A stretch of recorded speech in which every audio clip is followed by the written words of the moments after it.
이 시간 우리 같이 하나님의 말씀은 세 구절입니다. 여러분들이 우리 주보에 있는 뒷면을 참조하셔서 보셨으면 좋겠습니다. 첫 번째로 마가복음 1장 15절입니다. 이르시되 때가 찼고 하나님의 나라가 가까웠으니 회개하고 복음을 믿으라 하시더라. 사도행전 2장 47절 말씀입니다. 하나님을 찬미하며 또 온 백성에게 칭송을 받으니 주께서 구원받은 사람을 날마다 더하게 하시니라. 신명기 16장 11절 말씀입니다. 너와 내 자비와 자녀와 노비와 내 성중에 있는 레위인과 및 너희 중에 있는 객과 고아와 과부와 함께 내 하나님 여호와께서 자기의 이름을 두시려고 택하신 곳에서 내 하나님 여호와 앞에서 즐거워할지니라. 아멘.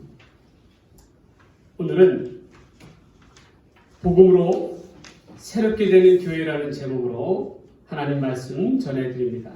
올 한 해 동안 우리가 교회 표 주제가 바로 이것입니다. 복음으로 교회를 새롭게 그리고 세상을 이롭게 하자는 것입니다. 이 코로나의 팬데믹의 상황 가운데 놓여 있는 참으로 위기 상황과 절망적인 그러한 시대 속에 살아가고 있는 우리에게 있어서 우리가 다시금 교회를 새롭게 하는 것은 무엇인가? 복음으로 돌아가자는 거예요. 하나님의 말씀 가운데 돌아가자는 것입니다. 그 또한 교회를 새롭게 할 수 있는 그러면 복음은 어떠한 복음인가? 첫 번째로 복음으로 새롭게 되는 교회는 복음으로 회개하는 교회라는 것입니다. 여러분, 지난 한 해 동안에도 우리는 코로나19라고 하는 팬데믹의 상황 속에서 우리가 이러한 어려움 가운데서 한번 깊이 있게 생각을 해봐야 합니다. 왜 하나님께서는 이 코로나라고 하는 위기의 채찍을 한국교회에 주셨을까요? 그리고 한국교회의 코로나19라는 위기를 통해서 주시는 하나님의 그 담겨져 있는 메시지는 무엇일까요? 여러분, 우리는 분명히 기억해야 됩니다. 하나님께서는 위기 속에 있는 한국교회 위에 한마디로 정신 차리라고 말씀하시는 거예요. 정신 차리라. 얼마나 교회가 교회답지 않았으면, 하나님을 드리는 예배가 얼마나 예배답지 않았으면 하나님께서 교회의 주체되는 교인들을 교회에 오는 것을 막으시고 예배를 드리는 것을 흩으셨겠습니까?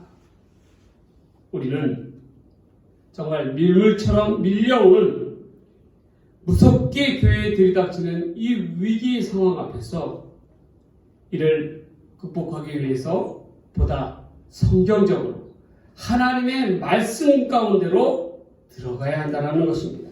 그래야 하나님의 말씀 가운데서 진정한 교회다움을 찾고 하나님께 드리는 영적인 제사를 바르게 드릴 수가 있다는 것입니다.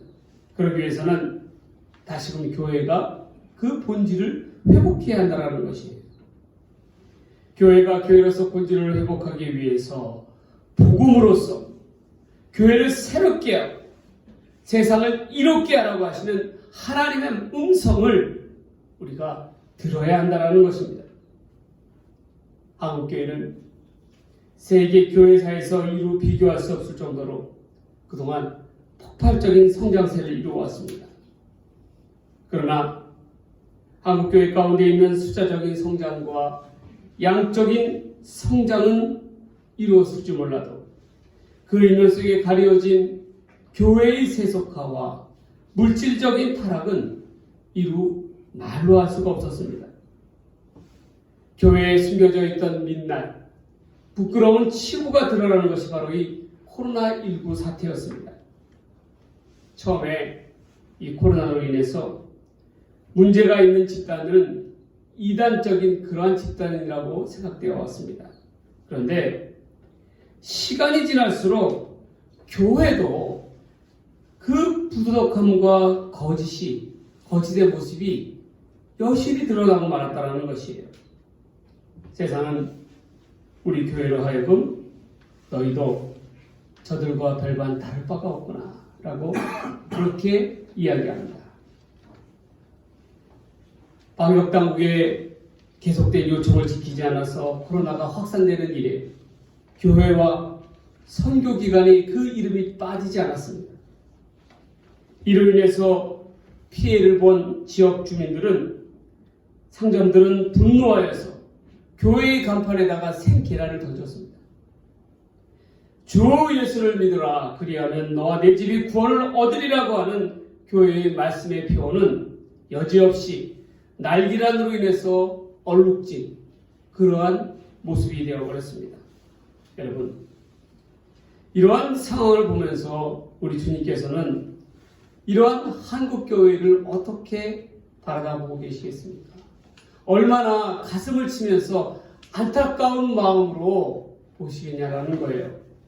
너무나도 주님 앞에서 죄송스럽고 황망한 마음이 아닐 수 없습니다. 세상은 갈수록 교회를 향하여 매몰차게 외면하며 비난을 합니다. 전도의 문이 막힙니다. 이럴 때 우리는 이러한 상황을 어떻게 감당해낼 수가 있겠습니까? 오늘날의 한국교회의 가장 큰 문제점은 바로 문제에 대해서 냉철하게 성찰하지 아니하고 바라다보지 아니하고 목회자나 성도들이 하나님 앞에, 세상 앞에서 회개하지 않는다라는 거예요. 회개가 없어졌다라는 거예요. 분명하게 범죄하였음에도 불구하고, 잘못을 저질렀음에도 불구하고 인정하지 않는다라는 것입니다. 갈수록 회개 없는 삶이요, 바리새적인 외형적인 삶의 모습으로 살아가고 있다는 것입니다. 한마디로 복음이라는 알맹이는 핵심, 복음이라는 그 정수는 쏙 빠져버린 채 허울적인 외형적인 껍데기의 모습으로 살아가고 있다는 거예요. 어느 한 신학자는 한국교회의 큰 문제점에 대해서 이렇게 이야기했습니다. 한국교회는 지식의 저주에 놓여 있다라는 말이에요. 그 말이 무슨 말입니까? 그토록 하나님의 말씀에 대해서는 잘 알고 있으면서도, 심도 있게 연구하면서도 그 말씀이 머리에만 머물러 있을 뿐이지 몸으로 결코 실천하지 않는다라는 거예요. 그러니 복음의 핵심이 빠진 껍데기의 신앙에 불과하다라는 것입니다. 우리 교회는 스스로 뼈를 깎는 각성이 있어야 합니다. 회개하지 않으면 망합니다. 지금의 우리의 이 코로나19의 상황은 한국교회에게 있어서는 기회입니다. 하나님 앞에, 세상 앞에 자기의 잘못을 고백하면서 회개하며 무릎 꿇고 나아가야 된다는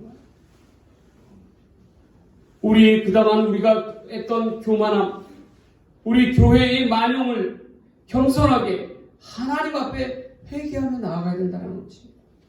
그래야 비로소 살 길이 열리게 되는 것입니다.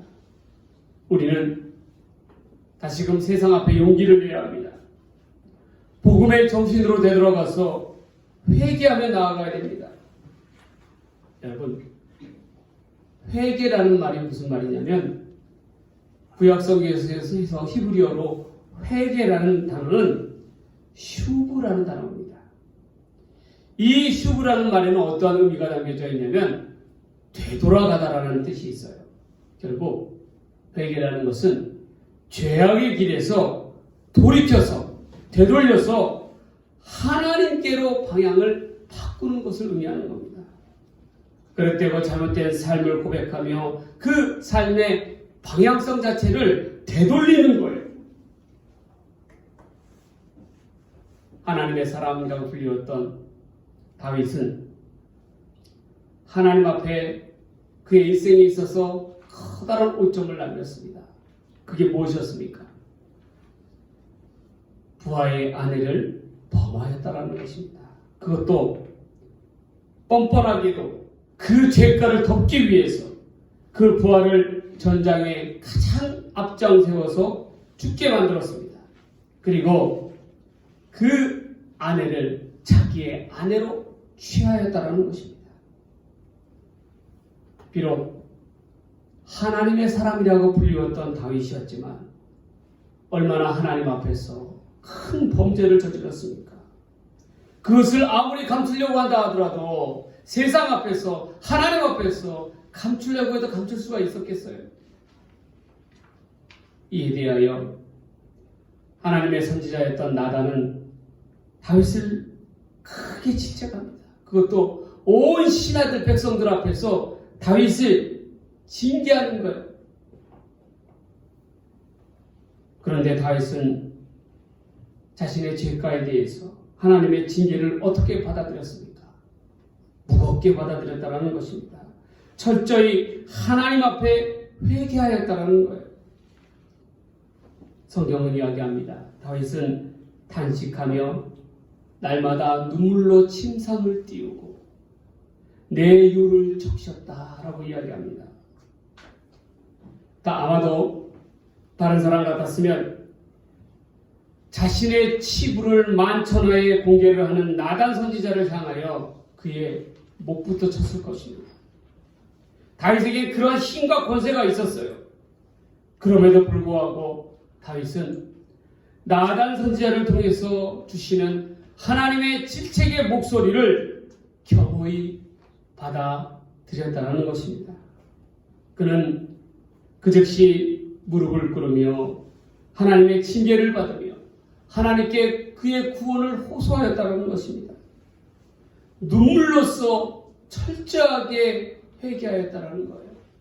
그리고 반드시 그 범죄함에 대한 대가를 받았다는 것입니다. 그 대가가 무엇이었습니까?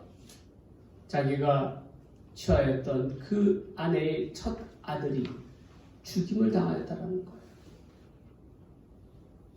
하나님 앞에 다윗이 눈물로써 호소하자 그의 모든 것이 회복되었습니다. 성도 여러분, 우리에게 있어서 코로나19라고 하는 전염병은 어떠한 의미로 다가오고 있습니까? 이는 마치 범죄한 다윗을 향한 나단 선지자의 질책의 목소리입니다. 이 땅의 한국교회를 향한 하나님의 음성이라는 거예요. 이를 믿음으로 받아들이며 겸손하게 겸허하게 받아들여야 한다는 것입니다. 그리고 회개함으로 그 뜻을 돌이켜야 한다는 거예요. 오늘 본문을 통해서 주님께서는 말씀하십니다. 때가 찼고 하나님의 나라가 가까이 왔으니 회개하고 복음을 받아들이라, 믿으라. 하나님의 때가 가까이 왔다는 것은 무슨 말입니까?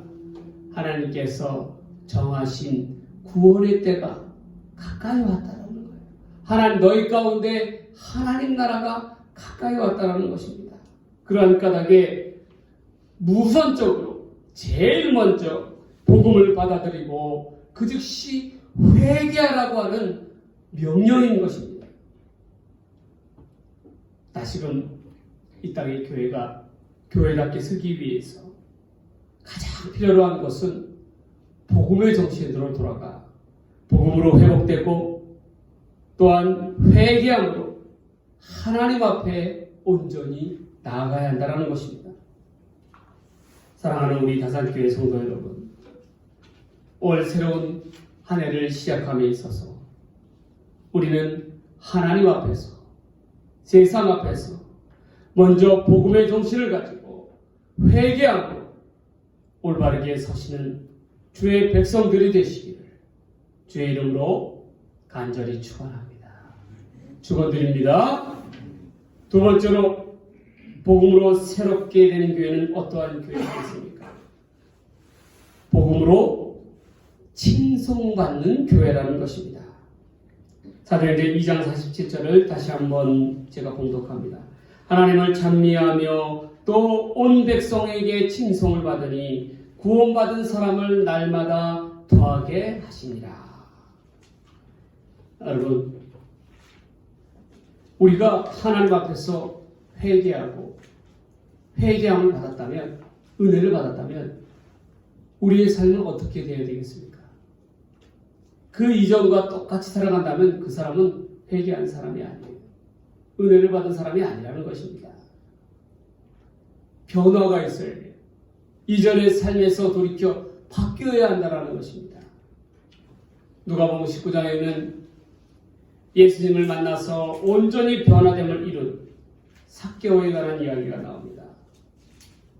예수님을 만나기 전, 복을 받아들이기 전 삭개오는 그 자신의 삶을 눌러왔던 것이 있었어요.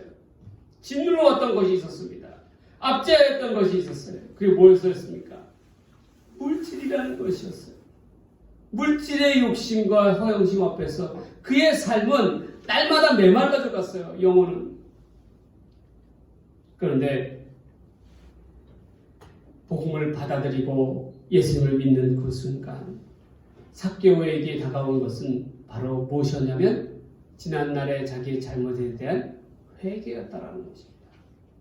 그리고 하나님 주님 앞에서 자기의 과오를 고백하면서 잘못을 고백하면서 철저히 회개를 합니다. 어떻게 회개를 합니까? 주님 앞에 어떻게 맹세를 합니까? 자기 소유의 절반을 가난한 내 이웃들에게 나누어 주고, 만일 내가 누구를 속여서 빼앗은 것이 있다면 그것을 4배로 갚겠다라고 얘기하는 거예요. 이러한 삭개오의 모습, 변화된 삭개오의 모습을 통하여 주님은 삭개오를 향해서 너도 이제 구원받은 하나님의 백성이라고 선포하여 주십니다. 사랑하는 믿음의 성도 여러분, 우리도 하나님을 믿는다면, 하나님을 진짜 우리의 마음속에 진실하게 믿는다면 우리가 드러나야 될 것은 바로 하나님 앞에, 세상 앞에 회개함으로 나아가야 합니다. 변화된 모습이 보여야 한다는 거예요. 바뀌어야 한다는 것입니다. 본문의 초대교회 성도들은 복음을 받아들인 이후에 놀라운 삶의 변화를 이루었습니다. 그들은 모두가 회개함으로 성령 충만함을 받았다는 거예요. 처음에 모인 수가 120명이었으나 성령을 받은 베드로의 설교로 인하여 무려 장정 3,000여 명이나 되는 사람들이 복음을 받아들이고 세례를 받았다는 거예요. 이스라엘은 그 수를 셀 때는 성인 남자들의 수만 셉니다. 그 수가 3,000이었다는 것은 아이들과 또한 여자들과 다 합치면 무려 그 수가 5,000에서 6,000이 넘어갔다는 얘기예요. 이 초대교회 성도들은 날마다 너무도 뜨겁고 뜨거워서 성령을 체험하고 난 이후에 사도들의 가르침을 따라 모이기에 힘쓰고 서로 교제하며 떡을 떼고 기도하기를 힘썼다는 거예요. 복음에 은혜 받은 자의 삶을 살아가기 시작했다는 거예요. 우리가 이제 여기서 기억해야 될 것은 무엇입니까? 이 사람들은 성령을 체험한 것으로 끝나지 않았다는 거예요. 성령을 받은 그 이후에 어떻게 되었습니까? 이전과는 다른 변화된 삶을 살았다는 거예요. 어떻게 해요? 모이기에 힘쓰고 또 뜨겁게 떡을 떼며 기도하였다는 거예요. 이 말은 뭐예요? 하나님 앞에 그의 영성을 키워나갔다는 것입니다. 또한 어떻게 행동하였습니까? 사도행전 2장 44절과 45절에 보면 믿는 사람이 다 함께 있어 모든 물건을 서로 통용하고 또 재산과 소유를 팔아 각 사람의 필요에 따라 나누어 주었다는 거예요. 초대교회 성도들은요, 기쁨의 코이노니와 공동체였다는 거예요. 공동체 안에서는 내 것이 없었어요. 다 우리의 것이었습니다. 각자의 필요에 따라서 필요한 것을 나누어 사용하였다는 거예요. 그리고 날마다 그 수가 늘어났다라고 이야기합니다. 이 초대교회 성도들도요, 여느 사람들과 마찬가지로 복음을 받아들이기 이전에는 삭개오와도 같이 물질에 매여서 산 사람들이었습니다. 하루하루 날마다 자기의 부를 쌓기 위해서 착취하고 억압하고 하나님 앞에 범죄하였던 그런 백성들이었어요. 그러나 예수님을 믿은 이후에 성령 충만함을 받은 이후에는 더 이상 물질이 그들의 삶을 주장하지 않았다는 것입니다. 왜 그렇습니까? 물질보다 정말 더 귀한 것을 알았기 때문에 그래요. 뭐예요? 바로 복음이라는 것이었습니다. 이 복음은 그들의 생각을 바뀌게 했고 믿음을 변화가 일어나게 했습니다. 이전과는 전혀 다른 그러한 삶을 살아가게 했다는 거예요. 그리고 우선적으로 무엇보다도 각자의 삶을 되돌아보게 하였다는 거예요. 내 주변에 있는 부자들은 내 주변에 있는 가난한 자들을 향하여 돕고 힘 있는 자들은 연약한 자들을 돕기 시작하였다는 것입니다. 서로서로의 부족함을 채워주고 도와주며 섬기는 일에 온 교회의 성도들이 함께하였다는 거예요. 이러한 변화는 세상으로 하여금 커다란 충격으로 다가왔다는 것입니다. 세상 사람들은 교인들을 향하여 이렇게 이야기했다는 거예요. 저 사람들이 예수를 믿으니 저렇게 바뀌었다는 거예요. 사람이 달라졌다는 것입니다. 그러니 저 사람을 보니까 나도 예수를 믿어야 하겠다는 거예요. 초대교회 성도들을 여기저기서 칭찬하는 소리가 들려옵니다. 칭송하는 소리가 들려옵니다. 날마다 예수님을 믿고 복음을 받아들이고 그러한 사람들의 수가 늘어났다는 거예요. 여러분, 이 초대교회 성도들의 모습은, 변화된 모습은 우리에게 있어서 코로나19의 광야길을 걸어가고 있는 우리들의 삶에 있어서 어떤 의미로 다가오십니까? 이 광야길은요, 하루하루 밤새도록 모진 모래바람이 우리의 얼굴을 때립니다. 한 치 앞을 볼 수 없을 정도로 세찬 모래바람이 몰아치는 거예요. 우리나라는 사막이라는 기후가 없기 때문에 그러한 것에 대한 인식이 피부적으로 다가오지 않습니다. 그러나 성지순례를 가게 되면 한밤중에 이 사막을 거닐 때가 있어요. 그럴 때 되면 얼마나 그 모래바람이 얼굴을 친다는 말이 무슨 말인지를 깨닫게 됩니다. 거친 그 사막 가운데서는 아무것도 없어요. 풀 한 폭이 없습니다. 오직 바위와 모래밖에 없어요. 그러한 모래바람이 내 얼굴을 적시는 것입니다. 때리는 것입니다. 이처럼 코로나19는 우리의 삶을, 우리의 영혼을 메마른 광야의 길로 내몰고 있어요. 부패한 교회와 세상의 조롱 앞에서 참으로 우리의 마음은 슬프게 합니다. 여기저기 들려오는 교회의 분쟁의 소식과 교회의 지도자들의 타락의 모습은 우리로 하여금 맥이 빠지게 합니다. 그러나 우리가 기억해야 될 것은 그동안 우리 사회 속에서 한국교회가 얼마나 지대하게 선한 사역을 해왔습니까? 보이지 아니하게 정말 이 어려운 이웃들을 섬기는 데 가장 앞장섰던 것이 바로 우리 교회였습니다. 그런데 오늘날 이러한 교회는 칭찬을 받기는커녕 사람들로부터 외면을 당하는 그러한 현실입니다. 저는 특별히 이 다산 지역에서 젊은 사람들이 얼마나 교회를 외면하는 냉혹한 현실 가운데 있는가를 피부적으로 느껴요.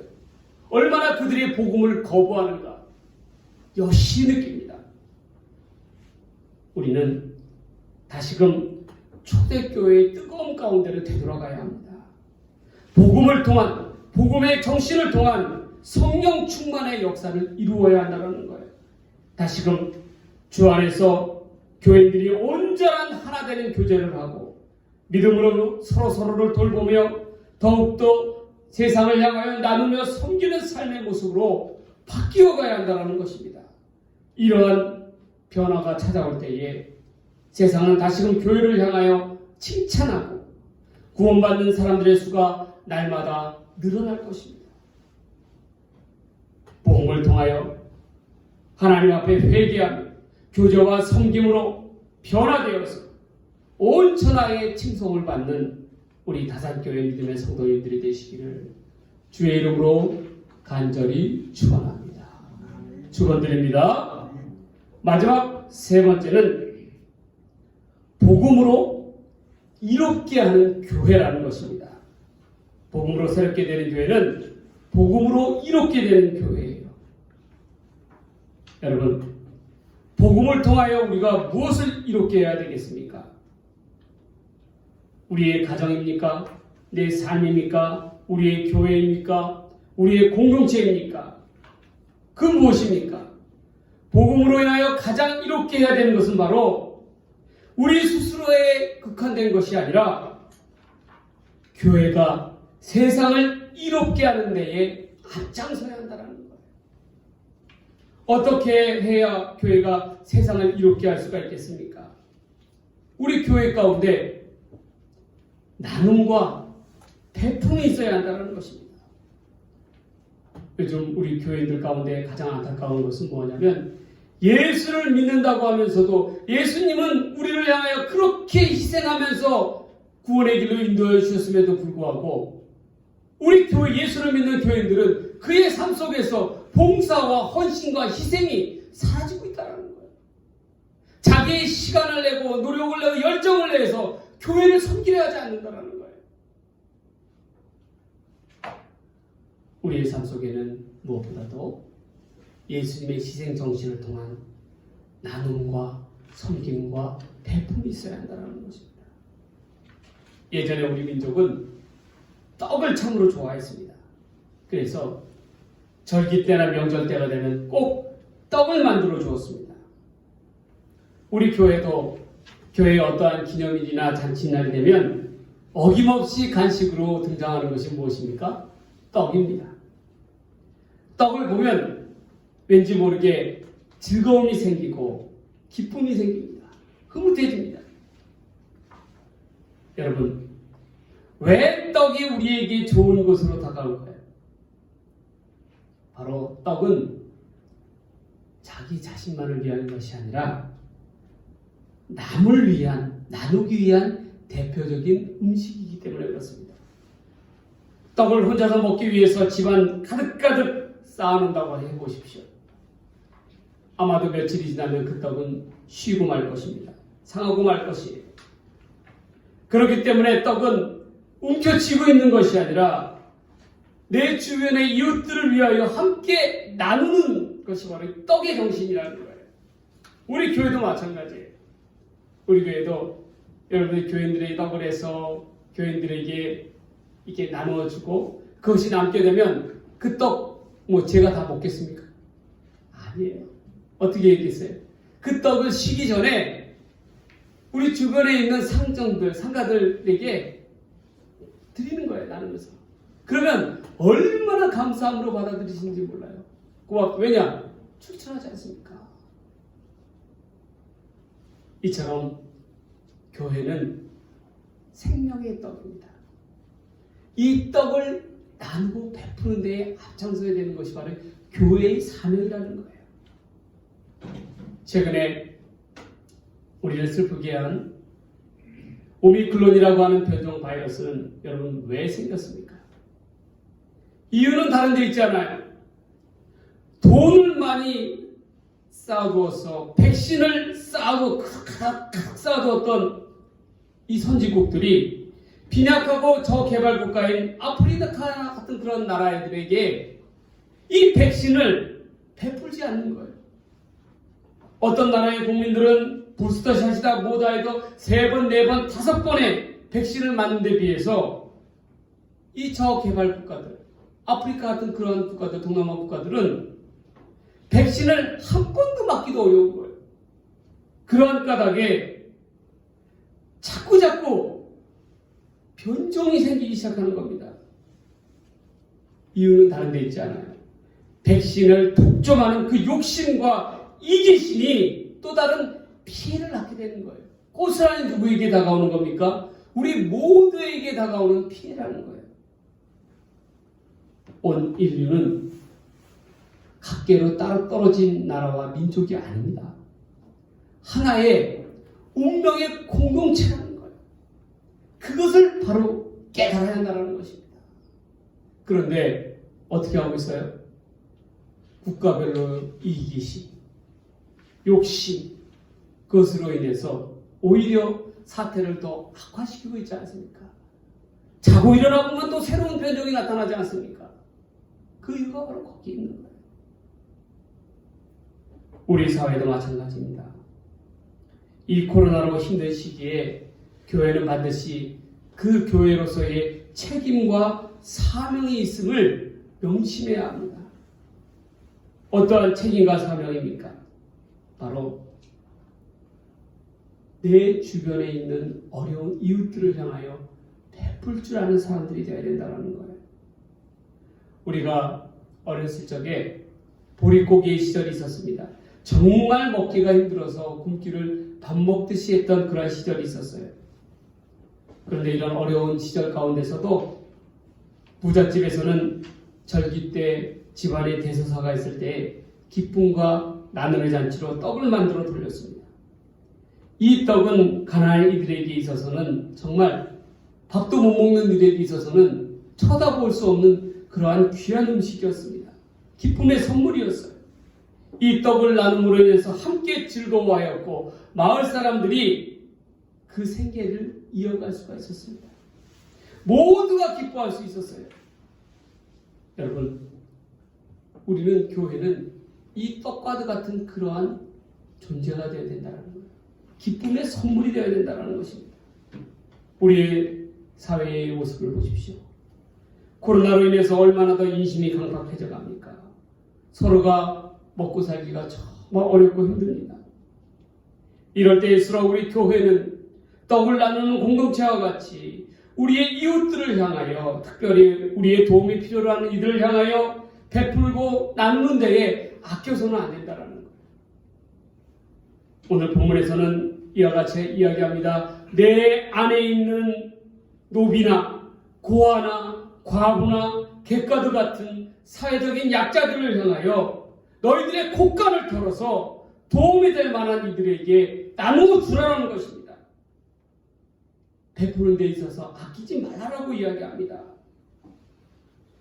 자기 자신들에게 이득이 되고 도움이 될 만한 사람들에게만 혜택을 주는 그런 계산적인 나눔이 아니라 진정한 어려운 이웃들에게 나누어줄 수 있는 배려와 나눔과 희생의 정신, 섬김의 정신을 베풀라는 거예요. 세상은 그것을 교회에게 요구하고 있습니다. 교인들에게 요구하고 있어요. 그래야 교회가 교회스럽다라는 말이 아니라 교회답다라는 말을 들을 수가 있는 거예요. 여러분, 교회스럽다라는 결코 좋은 말이 아닙니다. 아이, 교회스러워. 그 말은 요즘 가면 비난과 조롱의 말이에요. 얼마나 교회가 거짓과 위선으로 가득 차 있으면, 하나님 앞과 세상 앞에서 정직하지 못하면 교회스럽다라는 말을 들어요. 그러나 교회는 교회답다라는 말을 들어요. 정말 교회답구나 하는 행실이 교회다운 모습이구나 라는 그런 말을 들어야 한다는 것입니다. 이 땅의 교회는 진정한 하나님의 교회로서 교회다움을 찾아야 합니다. 여러분, 내 주변에 있는 가까운 이웃들로부터 인정받는 나눔의 공동체가 되어야 합니다. 당연히 그들이 보수를 받고 하는 건데 우리가 뭘 따로 해줄 필요가 있나? 라는 그러한 생각은 세속적이고 자본주의적이고 계산적인 그러한 행동이에요. 그것은 세상 사람들에게 국한된 것이지 믿는 사람들이 취해야 될 태도는 아니라는 겁니다. 우리는 한 사람 한 사람 그 안에 있는 한 영혼을 바라봐야 합니다.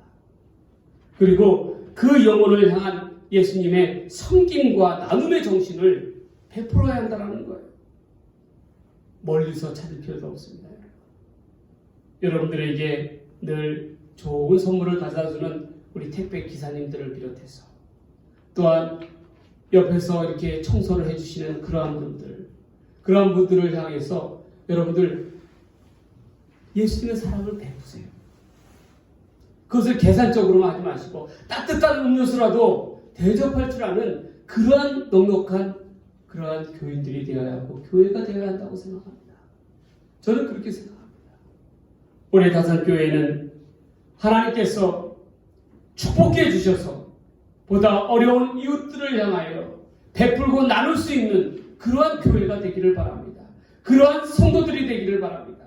그럴 때 우리 교회가 세상으로 하여금 교회답다라는 이야기를 듣는 것이고, 또한 나눔의 공동체로서 새로운 변화를 이루어낼 수가 있는 거예요. 우리가 그것을 꼭 기억하십시오. 그래서 우리 다산교회는요, 여러분들 집 앞에 꼭 이러한 함 같은 걸 만들었으면 좋겠어요. 어떤 함에 보니까, 신문을 보니까 어떤 연예인이 그 자녀들이 편글씨를 썼더라고요. 어린 자녀들이. 택배 아저씨 고맙습니다.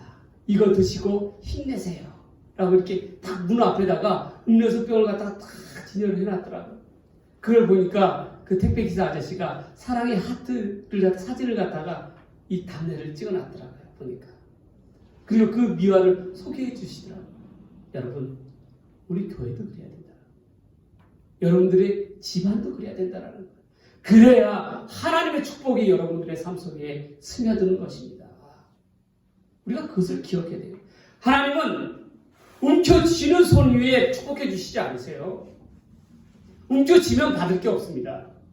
그러나 내 것을 내어놓을 때에, 펼칠 때에 하나님께서 그 손에 가득가득 채워주신다는 것을 기억해야 됩니다. 사랑하는 우리 다산교회 성도 여러분, 우리는 그러한 성도들이 되어야 좀 있습니다. 이번에 우리 교회에서 작년에 우리 캄보디아 이 어린 우리들을 위해서 가방을 기증하고, 또한 이 추수감사 헌금을 갖다가 기증하지 않았습니까? 그걸 통해서 교회에서 간식을 만들어서 아이들 갖다가 나눠줬나 봐요. 그랬더니 사진을 보니까 얼마나 많으세요. 어린애들이 그 가방을 들고 얼마나 기뻐하면서, 그 간식을 들고 기뻐하면서 그 교회로 모이는 것을 보게 돼요. 저는 그것을 보니까 얼마나 기쁜지 모릅니다. 우리가 지구 반대편에 있지만 하나님께서 이 캄보디아 땅을 갖다가 섬김을 통해서 우리 교회를 얼마나 하나님께서 이쁘게 보시겠어요? 기쁘게 보시겠어요?